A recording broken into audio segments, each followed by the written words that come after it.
आप सभी को श्रावण मास की हार्दिक शुभकामनाएं। नमस्कार दोस्तों, हम हैं आपके होस्ट दोस्त रुद्रावी सिंह।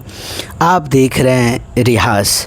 आज गुरु पूर्णिमा के अंत के साथ श्रावण मास का आरंभ हो रहा है और इसी उपलक्ष्य में हम आप लोगों के बीच स्कंद पुराण रचित, स्कंद पुराण वर्णित श्रावण मास के महात्म्य को लेकर के अध्याय बाय अध्याय हम आपके समक्ष ऑडियो सीरीज़ लेकर के आ रहे हैं। तो ये पूरा सुने, चूँकि केवल हम अध्याय नहीं कहने वाले, इसके महात्म्य और इसके अंदर का जो दर्शन है, जो संकेत है, उस संकेत के ऊपर भी हम डिस्कस करेंगे। चलिए शुरू करते हैं। सृष्टि के आरंभ से ही समय को केवल दिनों और महीनों में नहीं मापा गया, बल्कि प्रत्येक कालखंड को एक विशेष आध्यात्मिक ऊर्जा प्रदान की गई। भारतीय ऋषियों ने अनुभव किया कि वर्ष का प्रत्येक मास किसी न किसी देव शक्ति से विशेष रूप से जुड़ा हुआ है। जैसे कार्तिक मास भगवान विष्णु को प्रिय माना गया, माघ तप और स्नान का, वैशाख दान और पुण्य का। परंतु एक प्रश्न आज भी उतना ही महत्वपूर्ण है, क्या इन सब में कोई ऐसा मास है जिसे स्वयं महादेव ने अपना सबसे प्रिय कहा हो? इस प्रश्न का उत्तर किसी लोक कथाओं में नहीं, बल्कि श्री स्कंद पुराण के ईश्वर और सनत कुमार संवाद में मिलता है। आज हम श्रावण मास के महात्म्य का प्रथम अध्याय में प्रवेश करेंगे। तो एक समय था कि नैमिषारण्य की वो दिव्य सभा, कल्पना कीजिए, घना वन, वेदों का स्वर, यज्ञ की पवित्र अग्नि और हजारों ऋषियों की दिव्य सभा। यहीं बैठे हैं महर्षि शौनक और उनके साथ अनेक मुनिगण। उनके सामने विराजमान है भगवान वेदव्यास के शिष्य सूत जी। ऋषि पहले ही कार्तिक, माघ और वैशाख मास की महिमा सुन चुके हैं, लेकिन उनके हृदय में अभी भी एक जिज्ञासा शेष है। वो पूछते हैं, हे सूत जी, यदि इन सबसे भी श्रेष्ठ कोई मास है जो भगवान को सबसे अधिक प्रिय है, जिसमें किया गया प्रत्येक शुभ कर्म अनंत फल देता है, तो कृपया करके उसका वर्णन करें। यह प्रश्न केवल एक महीने के बारे में नहीं था, वह प्रश्न था ईश्वर तक पहुंचने का सबसे सरल काल कौन सा है। ज्ञान का पहला रहस्य श्रोता की पात्रता होती है। तो सूत जी तुरंत उत्तर नहीं देते हैं, वे पहले एक अत्यंत महत्वपूर्ण सिद्धांत बताते हैं। सच्चा ज्ञान हर किसी को नहीं दिया जाता। ज्ञान वहाँ प्रवाहित होता है जहाँ पात्रता होती है। फिर वे आदर्श श्रोता के 12 गुण बताते हैं। दंभ का अभाव, श्रद्धा, आस्तिकता, सरलता, भगवत भक्ति, सुनने की तीव्र इच्छा, विनम्रता, सज्जनों के प्रति सम्मान, स्थिर मन, पवित्र जीवन, तप और अनुसूया अर्थात दूसरों के दोष को ना देखना। आज के युग में यह शिक्षा और भी अधिक आवश्यक है। लोग ज्ञान से पहले चमत्कार चाहते हैं, साधना से पहले सिद्धि चाहते हैं, लेकिन पुराण कहते हैं पहले पात्र बनो, फिर ज्ञान अपने आप प्रकट होगा। अब कथा पहुँचती है कैलाश। सूत जी अब एक प्राचीन प्रसंग सुनाते हैं। ब्रह्मा जी के मानस पुत्र सनातन ब्रह्मचारी ज्ञान स्वरूप महर्षि सनत कुमार भगवान शिव के चरणों में प्रणाम करते हैं और अत्यंत विनम्र होकर के पूछते हैं, हे देवों के देव, देवाधिदेव, 12 महीनों में सबसे श्रेष्ठ कौन सा मास है? कौन सा समय ऐसा है जिसमें छोटी सी साधना भी महान फल देती है?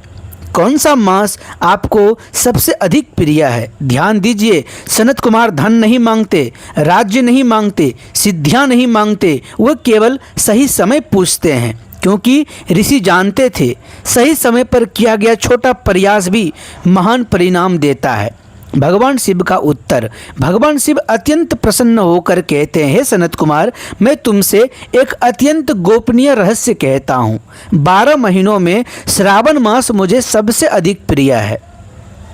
यह केवल एक प्रशंसा नहीं है, यह स्वयं महादेव का वचन है। श्रावण नाम का रहस्य भगवान बताते हैं। इसका नाम श्रावण क्यों पड़ा? पहला कारण, इस मास की पूर्णिमा श्रवण नक्षत्र से युक्त होती है। दूसरा कारण, इस मास का महात्म्य सुनना ही महान पुण्य देता है। तीसरा कारण, जो इस मास में धर्म का श्रवण करता है उसके भीतर आध्यात्मिक जागरण प्रारंभ होता है। यही कारण है कि इसे श्रावण कहा गया। यहाँ एक गहरा संकेत भी छिपा है। श्रवण, मनन और निधिध्यासन यही वेदांत का मार्ग है। अर्थात श्रावण मास केवल पूजा का महीना नहीं बल्कि दिव्य ज्ञान को सुनने और आत्मसात करने का महीना भी है। क्या वास्तव में श्रावण सबसे श्रेष्ठ है? तो भगवान शिव कहते हैं, इस मास की महिमा का पूर्ण वर्णन कोई नहीं कर सकता। पुराण एक अद्भुत उपमा देता है। यदि ब्रह्मा जी के 4 मुख भी निरंतर बोलते रहे तो भी इसकी महिमा समाप्त नहीं होगी। यदि इंद्र के 1000 नेत्र भी देखते रहें तो भी इसका संपूर्ण वैभव नहीं देख पाएंगे।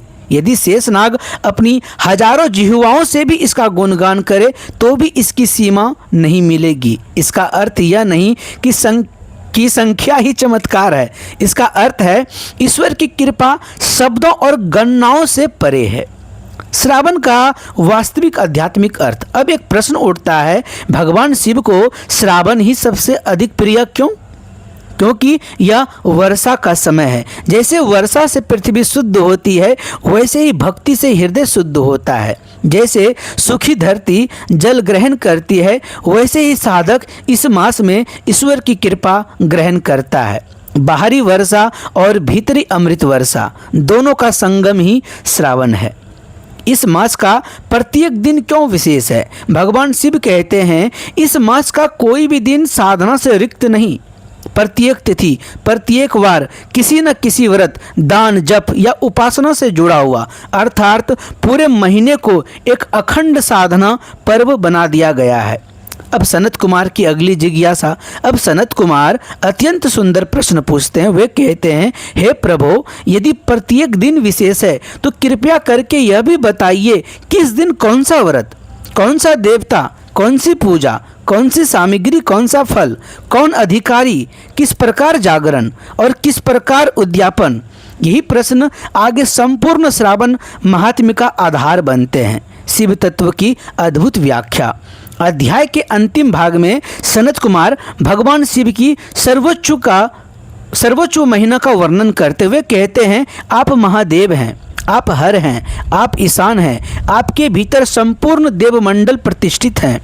आपने हलाहल विष धारण कर सृष्टि की रक्षा की। आप शमशान में रहते हैं ताकि मनुष्य मृत्यु को स्मरण रखे। आप कैलाश पर रहते हैं ताकि मनुष्य वैराग्य सीखे। आप योगियों के हृदय में रहते हैं ताकि आत्मज्ञान जागरण हो। यही शिव हैं, यही कल्याण है। अध्याय 1 का संदेश।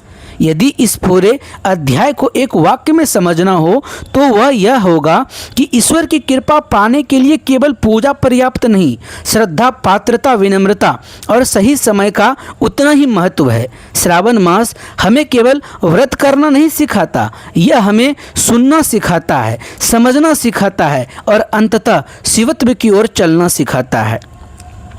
अगले अध्याय में भगवान शिव स्वयं बताएंगे श्रावण मास के प्रत्येक वार का रहस्य।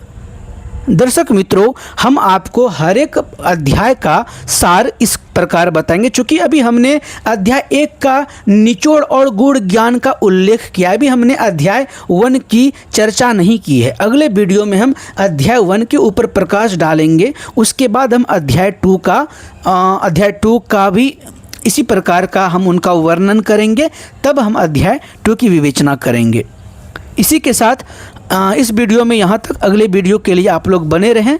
अगर आपको वीडियो अच्छा लगता हो तो अपने दोस्तों परिजनों के साथ शेयर करें और चैनल को लाइक सब्सक्राइब अवश्य करें। और एक बात, हाँ, चूँकि यह श्रावण मास है, भगवान शिव का महीना, तो भगवान शिव के जितने भी उपासक हैं और जो भी साधना कर रहे हैं, ऐसी साधना, ऐसी तपस्या जो विशेष रूप से आपके अंदर जागृति हो रही है। जैसे अगर आप गेंदम साधक हैं, अगर आप गेंदम के अंतर्गत अगर आप महादेव की साधना कर रहे हैं, आप अपनी आकर्षण क्षमता को बढ़ाना चाह रहे हैं, तो आप अगर मंत्र साधना कर रहे हैं, योग साधना कर रहे हैं, कोई भी साधना अगर आप कर रहे हैं, तो यह मास आपके लिए सबसे उपयुक्त मास है। क्योंकि इस मास का हर एक दिन आपका किया गया एक छोटा भी कर्म आपको 1000 गुना फल देगा। चूँकि इसी के बारे में हम इस अध्याय के सीरीज़ में हम आपके समक्ष प्रस्तुत करने जा रहे हैं कि क्या महिमा है श्रावण मास की, और किया गया कर्म, किया गया जप तप पुण्य आपका कई गुना मल्टीप्लाई होता है। इसी के साथ मिलते हैं अगले वीडियो में।